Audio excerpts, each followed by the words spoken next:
When Russians head to the ballot boxes next month for the country's presidential election, they'll do so knowing that one man is all but certain to win.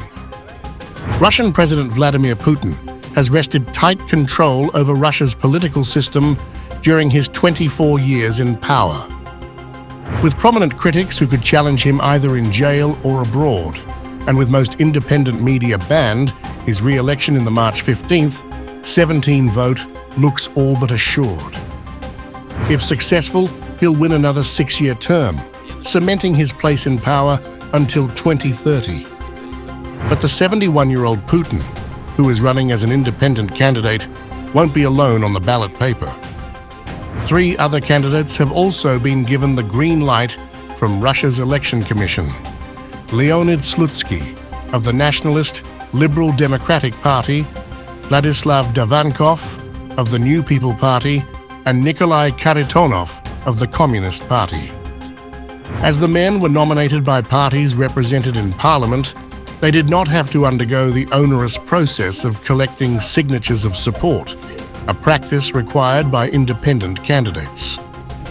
Yet while the political parties backing them ostensibly act as Putin's political rivals, in reality, all are widely supportive of Kremlin policies, including Russia's special military operation in Ukraine. The 4 names on the ballot represent the fewest number of candidates in a presidential election since 2008. For decades, Russia's ultra-nationalist Liberal Democratic Party, LDPR, has been synonymous with its late leader, controversial populist Vladimir Zhirinovsky. In the last presidential election in 2018, he won 5.7% of the vote. The 2024 presidential elections will see the spotlight fall on Zhirinovsky's successor, 56-year-old Leonid Slutsky. As chairman of the lower house of Parliament's Foreign Affairs, Slutsky has been one of Russia's most influential lawmakers. He has been a prominent backer of Kremlin foreign policy that is increasingly oppositional to the West. Slutsky is also known for the allegations of sexual harassment that were made against him by 3 female journalists in 2018. After the Parliament's Ethics Committee found no violations in his conduct, nearly 24 media outlets recalled their reporters from the Duma in protest. Slutsky initially mocked the accusations, but later, facing public outrage, said he hadn't intended to offend.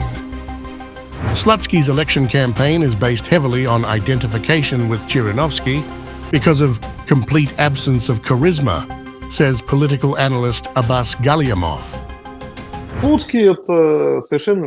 Slutsky is a completely mediocre actor. This is a person, someone who is completely, that is absolutely unpleasant to the mass voter, and especially to this very voter, the voter of the former Russian Liberal Democratic Party leader Vladimir Zhirinovsky. This is a typical bureaucrat who, of course, is trying to demonstrate the presence of some kind of charisma, but due to the complete absence of charisma, the result is some kind of nonsense. Vladislav Davankov, 40, is the youngest and arguably the most liberal candidate on Russia's presidential ballot.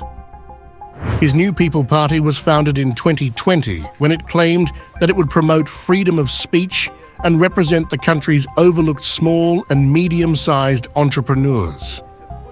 Today, New People holds 15 seats in Russia's 450-member lower house of parliament. The party, however, has held back from directly criticizing Putin. Many analysts have speculated that its creation was a ploy to divide Russia's liberal opposition and provide the illusion of meaningful choice at the ballot box.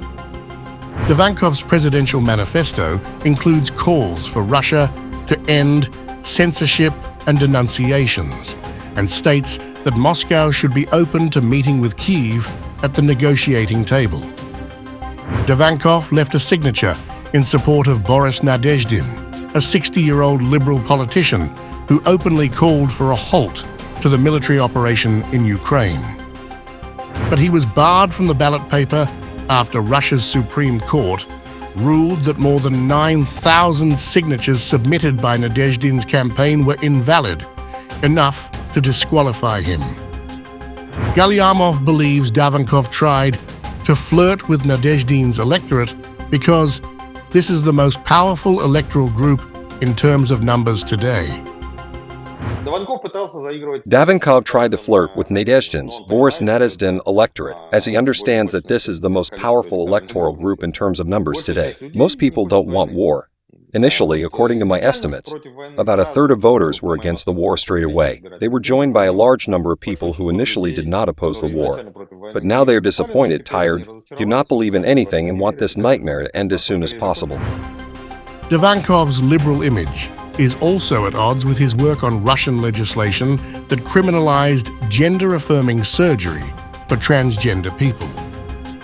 Russia's communist candidates have taken second place in each of the country's presidential elections since 1996, generally appealing to aging voters nostalgic for the Soviet Union. This does not mean, however, that the Communist Party poses a significant challenge to Putin. The Communists' presidential candidate, Nikolai Kharitonov, has held a seat in Russia's lower house of parliament, the State Duma, since 1993, where he heads a committee to develop Russia's Arctic and Far East. He was selected to run in a party vote where his name was the only one on the ballot. The 75-year-old previously faced off against Putin in Russia's 2004 presidential election, where he secured 13.8% of the vote.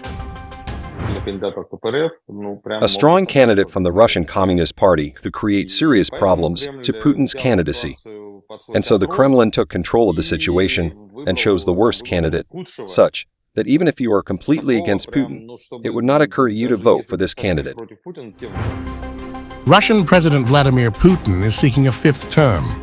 The elections are already facing global scrutiny about transparency and accountability. 2 anti-war candidates have already been disqualified. The remaining 3 have all supported the Russian invasion of Ukraine.